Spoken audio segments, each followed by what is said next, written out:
नमस्कार, आप देख रहे हैं एमके न्यूज और मैं हूं आपके साथ मर्सी। डोनाल्ड ट्रंप की टैरिफ नीति ने वैश्विक व्यापार में तूफान ला दिया है। भारत पर 50% टैरिफ, जिसमें रूस से तेल खरीद के लिए 25% अतिरिक्त शुल्क शामिल है। इस दौरे ने भारत को रूस और चीन के करीब ला दिया है।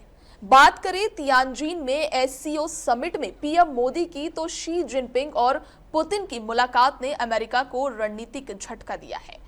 एक मैगजीन के अनुसार उन्होंने ट्रंप की नीतियों का नतीजा बताया, जिसने भारत चीन रिश्तों को मजबूत किया। ट्रंप का दावा है कि टैरिफ हटाने से अमेरिका बर्बाद हो जाएगा, लेकिन अमेरिकी कोर्ट ने 14 अक्टूबर तक इन्हें हटाने का आदेश दिया है। ट्रंप अब सुप्रीम कोर्ट जाएंगे। दूसरी ओर मोदी सरकार ने टैरिफ का तोड़ निकालते हुए कोविड जैसी राहत योजनाएं और नए बाजार तलाशने की रणनीति बनाई है। क्या भारत का त्रिकोणीय दाव ट्रंप को पीछे हटने पर मजबूर करेगा? इस पर और अधिक चर्चा के लिए defence and strategy expert Amit Bansal ji जुड़ गए हैं, साथ ही संपादक इरफान शेख, वरिष्ठ पत्रकार राकेश त्रिपाठी।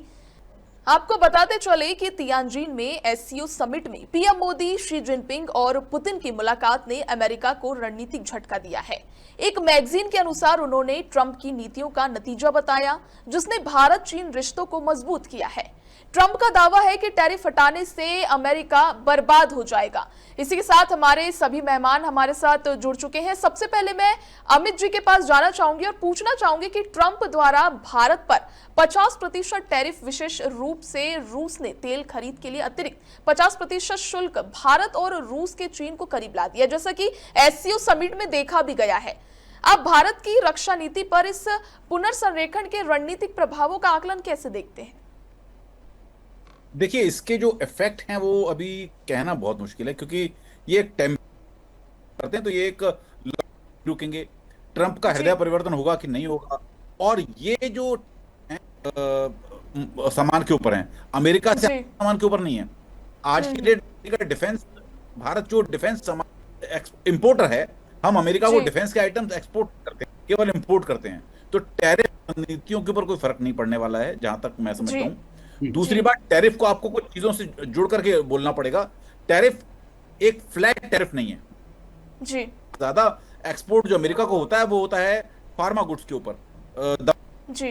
टैरिफ जो है आपका गारमेंट्स के ऊपर है, टैरिफ आपके ऊपर है। ये तो उस केस में भारत, एक तो सबसे बड़ी बात है कि इन आइटम्स का जो बहुत ज्यादा नहीं है, अगर ओवरऑल अगर हम साल भर का लेकर के, तो 25 से 30 के आसपास इन आइटम्स का वॉल्यूम। नंबर 2, भारत के लिए लगभग माल को खपाने के लिए खोजना कोई बहुत बड़ी मुश्किल चीज नहीं है। तो मैं ये समझता हूं कि नेट टू नेट अमेरिका का लॉस है, क्योंकि ट्रंप की बेवकूफी भरी हरकतों ने उसको 1 मिनट में खो दिया है। सरकार ने ऑलरेडी रियायतों की घोषणा कर दी है, और उसके साथ ही जो हम एक्सपोर्ट बैरियर्स हैं उसको भी हटा रहे हैं, और नए मार्केट जी। तो मैं अगला सवाल मैं इरफान जी के पास जाना चाहूंगी और उनसे पूछना चाहूंगी कि अमेरिकी मीडिया ने ट्रंप के टैरिफ को भारत को चीन के करीब लाने के लिए जिम्मेदार ठहराया है। इसे अमेरिका के लिए रणनीतिक झटका भी बताया। जब अमेरिका की मीडिया ये सब बातें कह रही है, तो अमेरिकी राष्ट्रपति ये बात समझने के लिए क्यों तैयार नहीं है?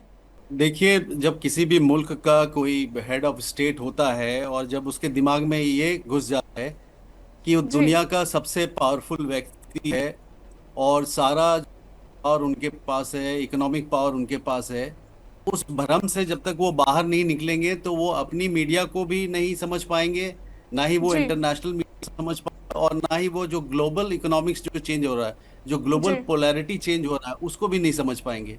आपको एक बात बिल्कुल समझना पड़ेगा कि जहां तक अमेरिका भी है, रशिया से हो नहीं सकती और ना ही वो चाइना के करीब जा सकती जी। ये जो ही है, हिंदुस्तान ही एक ऐसा मुल्क है जो साउथ एशिया से अमेरिका का एक ब्रिज, एक मजबूत ब्रिज उसी ब्रिज को वो तोड़ने की कोशिश कर जी। अब दूसरा 27 अगस्त है, ये दोनों दिन 25% ये टैरिफ बढ़ाया गया। उसके बाद 31 अगस्त को एससीओ की मीटिंग स्टेटमेंट दिया, जो कि मुझे ऐसा लगता है कि बहुत ही सिग्निफिकेंट और इंपॉर्टेंट है। उन्होंने ये कहा, ना रुकेंगे ना झुकेंगे। बिल्कुल। और उन्होंने ये बात भी कहा है कि हिंदुस्तान में कोई भी मुल्क जब इन्वेस्ट करता है तो वो पैसा उनका मल्टीप्लाई होता है, डबल, ट्रिपल, 4 टाइम जी। हिंदुस्तान एक इतना बड़ा मार्केट है कि कोई भी इग्नोर नहीं कर सकता है। जितने भी वॉर सिंथेसिस हो रहा है आपका रशिया के साथ हो। आपने देखा कि ईरान और ये आपके इजराइल का जो वॉर हुआ, उस वक्त जिस हिसाब से रिटेलिएट किया, आपके ने बमबारी कर दी कतर में जी, अमेरिकन बेस पे, तो कहाँ रह गया है वो मिथ। मैं वापस आपके पास आना चाहूंगी। पहले मैं जाना चाहूंगी राकेश जी के पास। राकेश जी, पूर्व अमेरिकी राष्ट्रीय सुरक्षा सलाहकार जैक सुलिवन ने आरोप लगाया है कि ट्रंप ने पाकिस्तान में अपने पारिवारिक व्यापार को लाभ पहुंचाने के लिए भारत के साथ संबंधों को खतरे में डाला है। एक वरिष्ठ पत्रकार के रूप में आप इसे कैसे देखते हैं? पिछले कई राकेश सालों से मैं जितना जानता हूं अमेरिकन जी, डिप्लोमेसी को, मुझे लगता है प्रेसिडेंट डोनाल्ड ट्रंप जी, फैमिली बिजनेस के लिए अपने देश की सुरक्षा साख दांव पर लगा दी। जी, पाकिस्तान जैसे देश के लिए उनके बेटे, अपने बेटे के लिए क्रिप्टो करेंसी में बिजनेस ढूंढने के लिए उन मार्शल होंगे, हम लोग फील्ड मार्शल कहते हैं, जी, उनको आया और उनको उनके साथ लंच किया, परिवार के लिए बिजनेस तलाश रहे हैं। कोई ऐसा प्रेसिडेंट आपने देखा भारत के लिए? तो हैरत होती है कि अपने पहले कार्यकाल में डोनाल्ड के मोदी को जांचा या परखा नहीं, उन्हें पता नहीं चला कि वो शख्स क्या है। राकेश जी, आपकी आवाज क्लियर नहीं आ पा रही। मैं आपका सवाल यही रोकते हुए मैं अमित जी के पास जाना चाहूंगी। अमित जी, जैसे कि इरफान जी बोल रहे थे, मैंने उनसे सवाल किया कि अमेरिका की मीडिया ये बोल रही है कि जब आपने भारत पर टैरिफ लगाया है तो वो टैरिफ आपने गलत तरीके से लगाया है। भारत पर 50% आपने टैरिफ लगाया है। जब ये अमेरिका की मीडिया बता रही है तो ये ट्रंप को समझ क्यों नहीं आ रहा है? तो इरफान जी बोल रहे कि आप बहुत अच्छी तरह से समझा सकते, तो मैं जानना चाहूंगी कि क्या कहना चाहेंगे आप। जी, दिल्ली में एक सम्मेलन हुआ था, अमेरिका के पूर्व विदेश मंत्री जॉन कैरी भी आए थे। जी, भारत के साथ रिश्ते करने की वो 1 मिनट में पूरे 25 सालों की मेहनत को बर्बाद कर दिया गया, सबसे पहली चीज। जी, दूसरी बात, ट्रंप कहीं ना कहीं ये चाह रहे हैं कि मैं एक जनता को कि मैं अपने अमेरिका चाहता हूँ, जी, अमेरिका का भला, आर्थिक रूप से भला, कि मैं ज्यादा टैरिफ कर दूंगा तो अमेरिका का फाइनेंशियल बेनिफिट हो रहा है और उसकी वजह से मैं अमेरिका का भला कर रहा हूँ। जी, बट उसके पीछे में वो क्या कर रहे हैं, अपनी जो आप एम्पायर, वो लगभग 300 से यूएई के लोगों ने इन्वेस्ट किया है उसमें, पाकिस्तान जैसे भिखारी कंट्री। जी, ये तो पर्सनल इंटरेस्ट। अब दूसरी बात होती है जो आपके इंटरेस्ट है। अब उनको कहीं ना कहीं ये डर लग रहा है कि अमेरिका की, अगर आप सबसे बड़ी आर्थिक कमजोरी समझें तो अमेरिका की सबसे बड़ी आर्थिक कमजोरी है अमेरिका का डॉलर। जी, डी डॉलर स्टार्ट हो चुका है। दुनिया में जो डॉलर का सर्कुलेशन था, वो जो आज से 25 वर्ष पहले लगभग लगभग 90% के आसपास था, वो आज घटकर अमेरिका ने अपने जो उसके पास सोवरेन गारंटियां हैं, जो जितने उसके पास फिजिकल सोवरेन जी, करेंसी छाप, जी, चाहे वो करेंसी हो, करेंसी के साथ में जो उनके बॉन्ड्स हैं। जी, अब अगर दुनिया ने, चाहे वो चीन हो, चाहे वो भारत हो, चाहे वो यूरोप के देश हो, अगर उन्हें लगेगा कि उनको यूएस ट्रेजरी बॉन्ड में घाटा हो रहा है, डॉलर की वैल्यू नीचे गिर रही है, तो ट्रेजरी जी, बॉन्ड में, तो जी, अमेरिका के पास उनका भुगतान नहीं बचेगा। जी, अमेरिका दुनिया का सबसे बड़ा बैंकरप्ट कंट्री होगा। ये जी, तो आर्थिक अब कहते हैं ना, जो आर्थिक विनाश उसकी तरफ जा रहा है। दूसरी बात, अमेरिका की जब इकोनॉमी को आप देखते हैं तो इकोनॉमी अमेरिका की बहुत, जितनी भी इकोनॉमी है वो प्राइमरीली एक्सपोर्ट बेस्ड है, वो हथियार बेस्ड है, वेपन कंपनी बेस्ड है। मैक्सिमम जो अमेरिका रेवेन्यू आता है, जीडीपी का रेवेन्यू आता है, वो हथियारों की बिक्री से आता है। अब हथियारों की बिक्री कैसे करते हैं, इन्होंने एक नाटो बना दिया, तो देशों को भी बेचता है और बाहर के देशों को भी बेचता है। तो अपने हथियारों की बिक्री से, वो वाली कंपनियां हैं, हथियार और हवाई जहाज बनाने वाली कंपनियां हैं, उसमें से 8, जी, उनसे उसका मेजर जीडीपी आता है। अब अगर दुनिया में एक मीनिंगफुल अपोजिशन खड़ा हो जाएगा, कि हमने एससीओ में देखा, एक महाशक्ति बनकर के उभर रहे हैं, बिल्कुल, तो दुनिया में लोगों के पास हथियार खरीदने के लिए अल्टरनेटिव्स होंगे। अब जैसे फिलीपींस है, वो भारत की ब्रह्मोस खरीद रहा है, वियतनाम ने भारत की ब्रह्मोस खरीदी है, जो भारत के हथियारों में रुचि दिखा रहे हैं। कुछ और देश हैं, अफ्रीकन कंट्री, जो रशिया का हार्डवेयर खरीद रहे हैं। जी, बहुत सारे मुल्क अभी चाइना का भी हार्डवेयर खरीद रहे हैं। जी, तो जा रहा है, तो एक तो आर्थिक उसका, जी, दूसरा उसका रणनीतिक प्रभुत्व वो भी खत्म हो रहा है। तीसरी बात, ईरान जैसे उन्होंने कतर पर अमेरिकन बेस पर हमला किया और हूती भी इजराइल भी हमले किए, ईरान ने किए, और अल्टीमेटली ईरान के युद्ध से अमेरिका को कहीं ना कहीं पीछे हटना पड़ा, ये मैं मानता हूं। जी अमेरिका अपनी बहुत ज्यादा फजीहत नहीं कराना चाहता था। तो यहाँ एक व्यक्ति के तौर पर जो इमेज है वो पूरी दुनिया के सामने छिन्न भिन्न हुई है। बिल्कुल। अमित जी, जी जी जी ना कि अपने पर्सनल हरकतें की। जी, अमित जी वापस आपके पास आना चाहेंगे, पहले इरफान जी के पास चलते हैं। इरफान जी, इस ट्रायंगल पर अब ट्रंप का टैरिफ का दाव क्या उल्टा पड़ जाएगा, जो टैरिफ के चलते अमेरिका ने भारत से रिश्ते जो बिगाड़ रखे हुए हैं? नहीं, ऑब्वियसली देखिए, लेना और मुनासिब नहीं है। बिल्कुल चल जाता है जी या कि इतना बड़ा मार्केट है। और मैं अमित जी की बात को थोड़ा सा और आगे बढ़ाना चाहूंगा कि अमेरिका ने 1991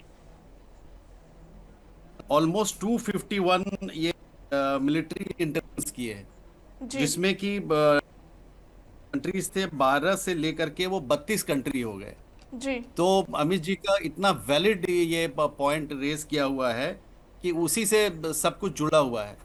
और जी ये अपना वर्चस्व कायम करने के लिए इन्होंने जो टैरिफ का वो बुमरैंग कर गया है, और वो उससे अमेरिका को ही नुकसान होगा। आप आज की डेट में अगर अमेरिका में देखें तो बहुत बड़े तादाद में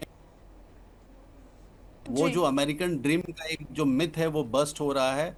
और साथ साथ आप अंदर में इंटीरियर्स में जाएंगे तो गरीबी और भूखमरी, वहां पे फूड पैकेट्स लेने के लिए लंबी लंबी लाइनें, और जी जो स्टॉक है आपका अमेरिकन में, उस एक्सचेंज में भी लोग बहुत ही कशमकश में है कि पता नहीं क्या होने वाला है। तो ये जो ग्लोबल सिनेरियो जो बन पावरफुल, स्पेशली जापान की जो टेक्नोलॉजी है वो हिंदुस्तान उसका इस्तेमाल करेगा और बहुत बड़े लेवल पे इन्वेस्टमेंट, जापान जी जॉब अपॉर्चुनिटीज हिंदुस्तान में बढ़ेंगे, बहुत सारे अमेरिका से वापस हिंदुस्तान आने की। मैं आपसे ये भी पूछना चाहूंगी इरफान जी कि अमेरिकी विश्लेषक है एक एड प्राइस ने, उन्होंने चेतावनी दी है कि भारत, रूस और चीन के बीच आर्थिक या हल्का सैन्य गठबंधन 21वीं सदी में अमेरिकी प्रभुत्व को चुनौती दे सकता है। रक्षा दृष्टिकोण से ऐसा गठबंधन कितना व्यवहार हो गया और कितना सही होगा? चुनौती तो देगा सी, अगर जी और आपका पड़ोस का दोस्त है, उससे अगर बिजनेस बॉन्डिंग अच्छा है, उसके साथ अगर बहुत सारे डील्स अच्छे हैं, तो जहां तक सवाल है चाइना का, लोग ये कहते हैं और बहुत जी सारे वेपन्स से चाइना उनको सपोर्ट करता है। लेकिन जब चाइना ये देखे हिंदुस्तान एक ऐसा मुल्क है जहां से हमारा बहुत, उन साधनों में भी कमी आएगी और आप बहुत कंड्यूसिव हो जाएगा, और कि वो इस तरह की हरकतें ना करे, उसमें भी बहुत। मैं राकेश जी के पास जाना चाहूंगी और राकेश जी से पूछना चाहूंगी कि मोदी सरकार ने ट्रंप के टैरिफ का जवाब देने के लिए कोविड जैसी राहत योजनाओं को और नए बाजारों की तलाश की रणनीति बनाई है। भारत की आर्थिक रणनीति जैसे राहत पैकेज और नए बाजार ट्रंप के टैरिफ का कितना प्रभावी जवाब दे पाएगी? राकेश जी। देखिए, मोदी की चुप्पी है उनकी सब। जी नहीं, अगर लगातार ट्रंप बोलते जा रहे थे कि मैं बिल्कुल हमारी ट्रेड मान लेता है, क्या जवाब नहीं दिया। जी यही मोदी की ताकत। और खींच कर वो जो जिस भाषा का आप इस्तेमाल कर रहे हैं वो एक खींचे हुए आदमी की है, एक जी स्टेट्समैन के, राष्ट्रपति की, और जी बट्टा लगाया, बल्कि मैं ये कहूंगा जी कोशिश हो रही। आपको ध्यान होता कि अब नया वर्ड आ रहा है, तो आप ध्यान जी दीजिए, पुत्र हैं और हम देख लेंगे सामने वाले को। जी ये अब किसी इंडो पैसिफिक रीजन में भारत से बड़ा उसका दोस्त किसी को खड़ा करना था, का हाथ में रखा हुआ था प्लेट से खो दिया। तो जी इतना मूर्ख राजनेता मैंने तो देखा नहीं है। पिछले 25 साल से भारत और अमेरिका के बीच कितनी कोशिशें हो रही थी और बड़ी सफल हो रही थी, और इस आदमी ने सारा का सारा खराब कर दिया। मुझे नहीं लगता कि जी जो नए एम्बेसडर आ रहे हैं यूएस के, उनके थ्रू है कि ट्रंप कुछ नरमी दिखाएंगे। जी अमित जी, मैं आखिरी सवाल आपसे पूछना चाहूंगी कि भारत ने ऐतिहासिक रूप से रणनीतिक स्वायत्तता बनाए रखी है, कई शक्तियों के साथ संबंधों को संतुलित भी किया है, लेकिन भारत रूस रक्षा सौदों जैसे S-400 हो गया, उस पर अमेरिका टैरिफ का क्या प्रभाव पड़ेगा? देखिए, अमेरिकन, इसके अलावा भारत दुनिया में कहां से क्या ले रहा है, हम रशिया से क्या ले रहे हैं, हम फ्रांस से क्या ले रहे हैं, डसॉल्ट एविएशन से क्या ले रहे हैं, यूरोप से क्या ले रहे हैं, इसके ऊपर रत्ती भर भी प्रभाव नहीं पड़ने वाला है। केवल वही वस्तुओं का, उसमें भी कुछ वस्तुएं जिनके ऊपर टैरिफ एप्लीकेबल है वो अमेरिका में जाएंगी, हम एक हायर टैरिफ लगेगा तो वो महंगी हो जाएंगी। तो टैरिफ के जो कॉस्ट है वो अमेरिकन कस्टमर ने दिए जाते हैं। तो वो कपड़े अगर अमेरिका जाएंगे तो अमेरिका में अगर आज आप $10 की शर्ट लेते हैं तो वो तो $15 कौन देगा? हो सकता है उस मार्केट में कुछ कमी है कि बाकी जो प्लेयर्स हैं, जो वियतनाम वगैरह जो गारमेंट्स में है, वो इस मार्केट को हथियाने की कोशिश करें। जी इसे भी नहीं समझता हूं कि कोई बहुत ज्यादा के ऊपर फर्क पड़ शुरू कर दिए हैं। और उसके साथ at the same point India की यूके के साथ भी फ्री ट्रेड एग्रीमेंट हुआ है। जी एक टैरिफ को, अमेरिका के साथ जो टैरिफ है उसको एक आइसोलेटेड इश्यू के तौर पे आप उसको एक ग्लोबल इश्यू के तौर पे लें, तो जहां एक तरफ अमेरिका के साथ, यूके के साथ फ्री ट्रेड भी है, हमने अल्टरनेटिव मार्केट भी ढूंढने शुरू कर दिए हैं। और at the same time Modi government ने अभी जो रियायतें दी है, उस जो एक्सपोर्ट कॉस्ट है वो भी घटेगी। जी तो net to net impact Bharat के ऊपर ना के बराबर होगा। कोई, मुझे नहीं लगता कि भारत की जो जीडीपी है उसके ऊपर पॉइंट से अधिक कुछ फर्क पड़ेगा। जी जी, बहुत बहुत धन्यवाद आप सभी मेहमानों का हमसे जुड़ने के लिए, और बहुत महत्वपूर्ण जानकारी आपने हम सभी के साथ साझा की है।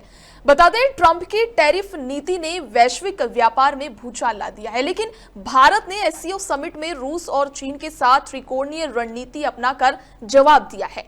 पीएम मोदी की शी जिनपिंग और पुतिन से मुलाकात ने अमेरिका को रणनीतिक झटका दिया है। ट्रंप सुप्रीम कोर्ट में टैरिफ बचाने की जंग लड़ रहे हैं। फिलहाल आज की चर्चा में इतना ही। आप देखते रहिए एमकेएन न्यूज। नमस्कार।